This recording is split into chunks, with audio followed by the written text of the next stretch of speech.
was mad, but Yeah, but all right, welcome to the Voice of the Coast. I am your host, Danica. Along with me, we have Chief Chad Adams. I have to get used to saying chief instead of captain, but congratulations to you. You were recently appointed to the position. How does it feel?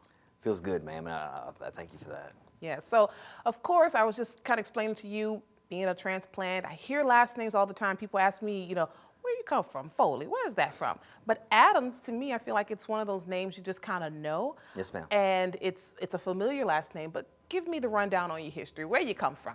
Look, I'm from the area. Born and raised Bayou Vista. Graduated from Berwick High School, and when I started my career in '96, I wound up moving here to Morgan City. And why did you become a police officer?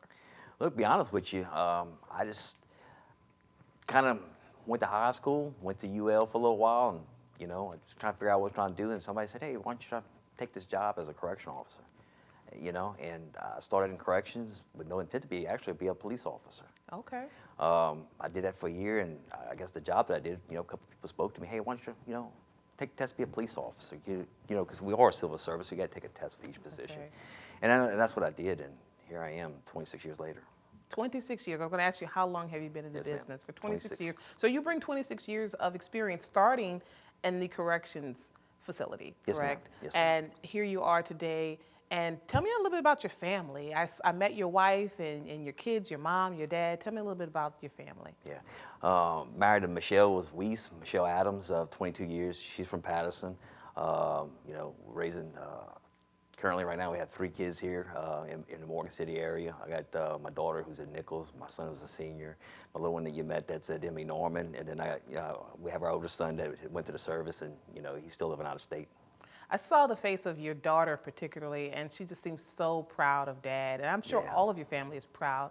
Tell me how the reaction was when they heard that daddy, husband, son, he's the new chief. Yeah, she cried. I mean, Oh. she's got a lot of support. I mean, that's my That's heart right awesome. there. Yeah, I love that. I think that's great. So let's get down to the nitty gritty. It's some competition that was in there. And from what the mayor said, there's a lot of stiff competition, Yes, which means ma'am. there are a lot of individuals who participated who, had a chance to become the new chief. And there were some that weren't from the department. So we had about, was it 3 that were 3. from the department and 4 or 5 that was actually from the department, correct? Yes, ma'am. Yes, ma'am. Was a lot of pressure as far as the interviewing?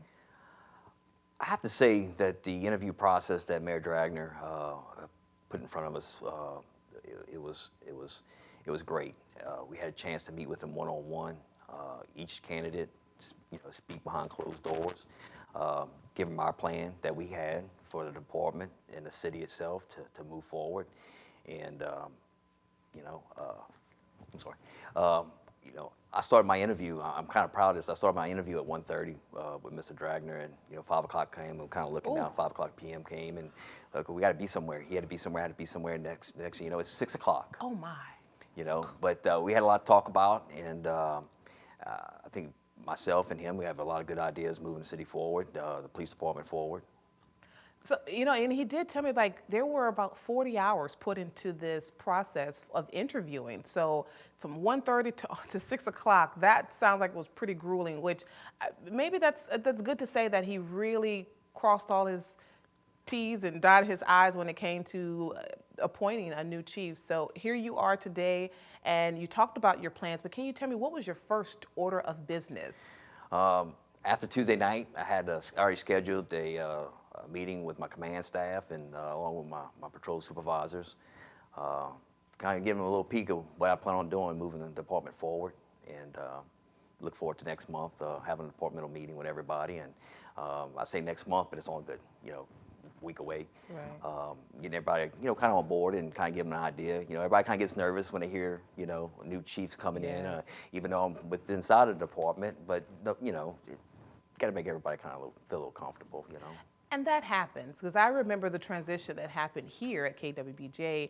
At the time, let's just take Chris Hunter, for example, he was in sports, and he was the news director, and then all of a sudden, he's the station manager, and it does get, you kind of got to get used to that, and you see this person now wearing a different hat, but it's got to be done. Yes. and you have to believe in the leadership that's coming with it, so that things can move a little bit better. Did you kind of feel like, wow, I was captain, now I'm chief? Yeah. Really? Yeah, I was like, wow, here we go. Yes, it's time to move forward. Well, we got a lot more to talk about, so come on back right here on The Voice of the Coast with yours truly. I am Danica Long.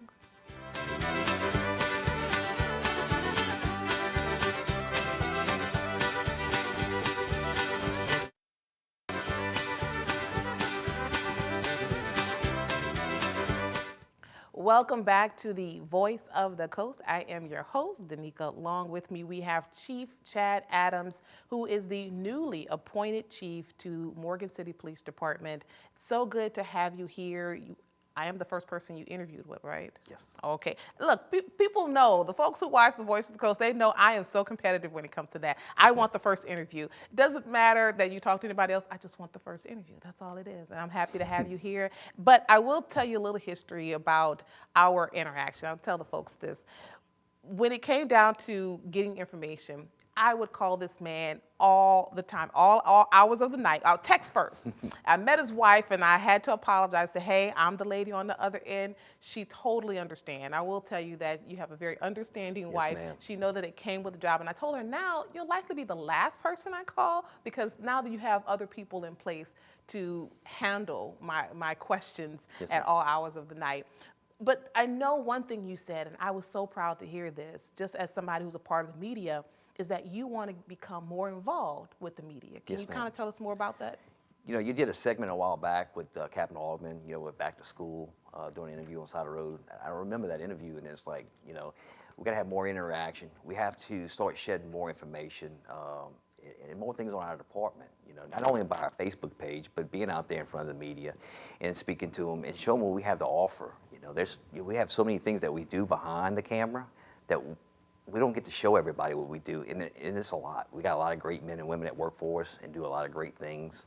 I think you was bragging on one earlier while we was talking before we started, and it's awesome what we do. But I have to get that out on the camera so everybody can see it.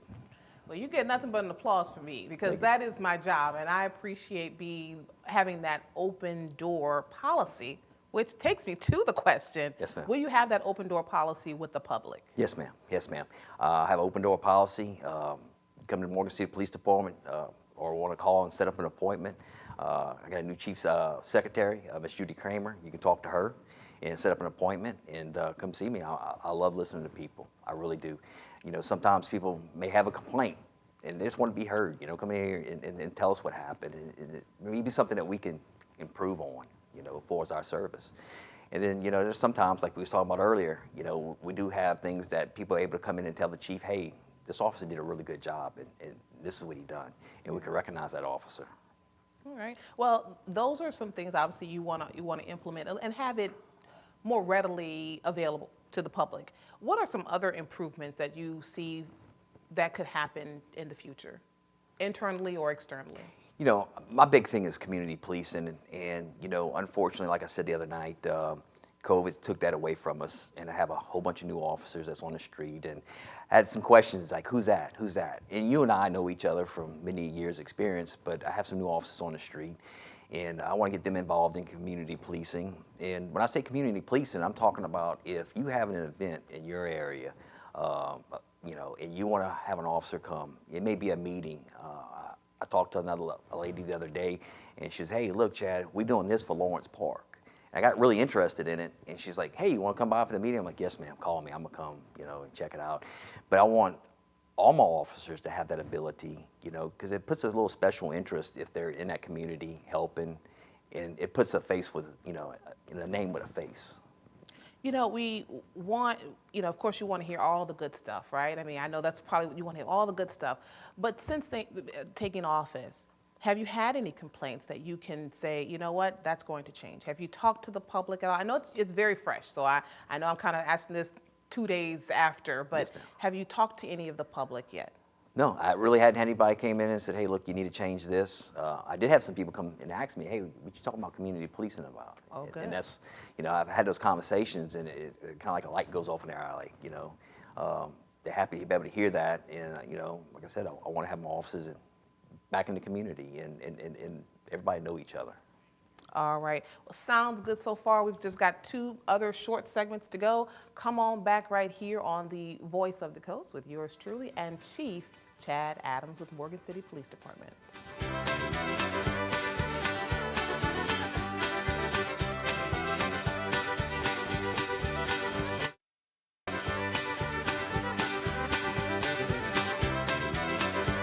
Welcome back to the Voice of the Coast. Again, I am your host, Danica Long. And since you are joining us, make sure to join us also on Facebook. We are KWBJ TV 22, as well as on YouTube. You can watch all of these interviews on our YouTube page. We are KWBJ Live. Again, my guest is Chief Chad Adams. We're getting to know the new appointed chief to Morgan City Police Department. I can truly say that I have been here, and there have been, 1, 2, 3, I think about 5 chiefs since working here. Let's go back. Let me see if I can do this. There was Christy. Correct. Remember that, Christy? Okay, because you've been here now, 26 years, so you Yes. can help me with this. So there's Christy. Who came after Christy? Mark False, I think it's Mark False. False, yep, Sorry. False. And then we had Crouch. Was Crouch after Yes. False? Then was Blanco? He wasn't a chief. He was assistant chief. He was an interim chief at Oh, one interim time. chief, right. Yes. Also, We had Michael Banks. Banks, thank you. Banks was there. And then was it Blair? Blair. Blair. So look at that. I think That's- Blair's been there 7 years since. Yes, that and here appointment. you are. You're my newest chief, and there's lots of things I think that we can talk about. I know you're again only 2 days in, but that's okay. We will do this more often, correct? That's correct. All right. So with that, I noticed that under some of these chiefs, there are always programs to come and go, and some of those programs I remember. Under, if I'm saying this correctly, I think it was Blair. We had the Neighborhood Watch That's program. correct. We had the Bike Patrol. Those things have now since gone. Yes, ma'am. And even during his term, so they kind of came up and then they went away. Well, I guess it's safe to say COVID Yes, did ma'am, a lot COVID. of that. So there's no blame game here. Do Yes, you ma'am. foresee that coming back? Definitely, most definitely. I'm gonna have a new appointment coming Monday for promotion. I don't really want to announce that yet, but this gentleman's gonna handle it. He's gonna handle it well, and we'll get our neighborhood watch back up Okay. and running, and not only our neighborhood watch, but our Facebook pages as well in those areas. So it's Okay. formal, to everybody as well. Bicycle patrol is needed, but we have to get our staff back up. Yeah. Let's And get it's that getting staff cold. back up. It's getting Yes, cold. ma'am. I don't know about you. I don't like riding bikes when it's cold. That's Yes, just ma'am. me. That's just me. Okay. All right. So we will see those things come Yes, ma'am. back. All Yes, right. And of course, we got to talk about, unfortunately, we have had a series, and I'm saying series, it's almost as if we're watching chapters of a book unfold. These series of school threats and hoaxes. I mean, have you had time to kind of wrap your head around how to, really corral that situation? Yes, ma'am. Unfortunately, it's not only our community. You Yeah. get on the news, you see it's Lafayette. They're facing the same hoax. Unfortunately, it's 9 times out of 10 when we investigate it, it's students to disrupt the school. But we take every threat serious. We work with the staff at each school. We've had meetings prior to school starting with each principal at each school, and we keep open line of communication. So, when we get there, 9 times out of 10, they have most of the information available for us, and we start our investigation, and, we try to make that determination right then and there. Do we need to evacuate the school? Do we have to, the school have to send out a JPEG message to every parent, And unfortunately, sometimes when kids go home, those stories grow, and they get misinformation, then it hits Facebook, and it's all over the place, and it's the wrong information. So sometimes we have to do damage control. That's the biggest thing, is trying to hurry up in this time and era, is to get the information out as fast as we can. That's Yeah. correct. Yeah, things are a lot different than they used to be. Yes, I mean, ma'am. you can't, and look, I would love to say, just watch us only. I get it. There's so much. Everyone wants to be a news reporter. You guys talk about it being fake news. Everybody wants to do what I'm doing. Yes, ma'am. Yes, ma'am. But you got to know there's ethics, there's rules. But Yes, ma'am. But those are the things that I'm happy to know that you want to get in front of a lot of those things, because I think when you allow the story to build on its own, now you got to, like you said, you got to do damage control after the At fact. one time, I could finish everything, go to the station, send you a text message or email, say, hey, Danica, this is what I got. Yeah.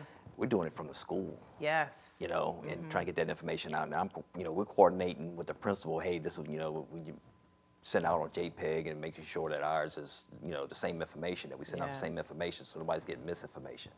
All right. Well, we have just one more segment, and that is going to conclude it. Just come on back. We've got a little more to talk about with our newly appointed chief from the Morgan City Police Department, Chad Adams.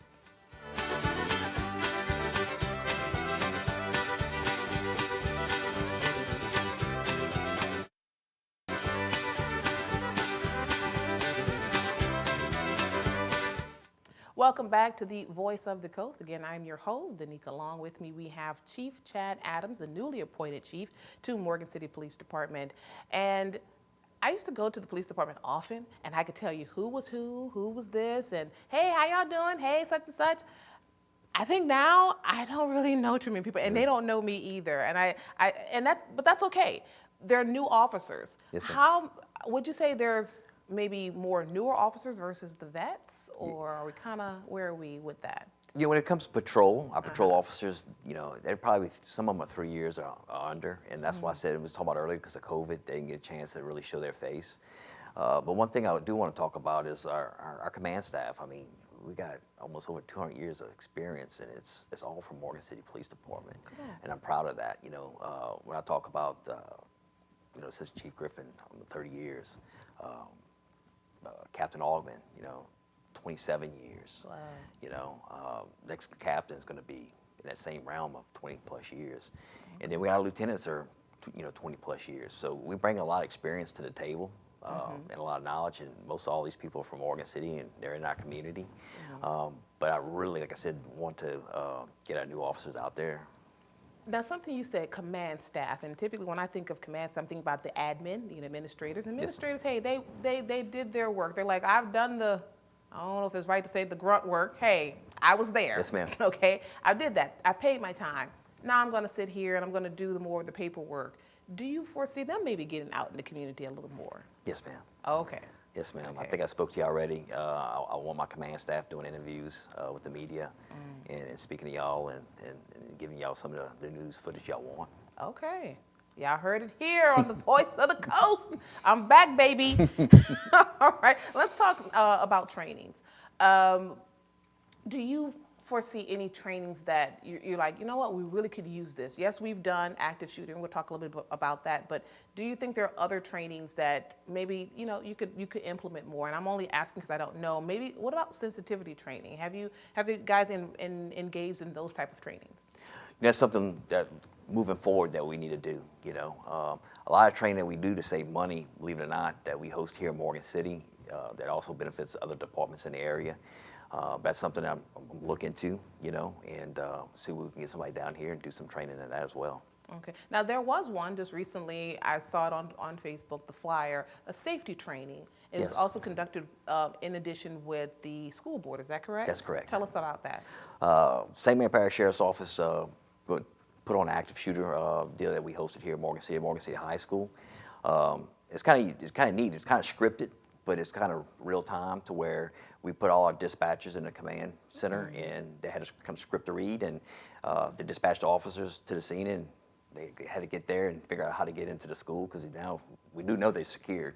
Okay. So if we got an active shooter in there, we got to figure out how to get in there and then deal with that situation. And then, we had other agencies respond along with our first responders, local fire departments.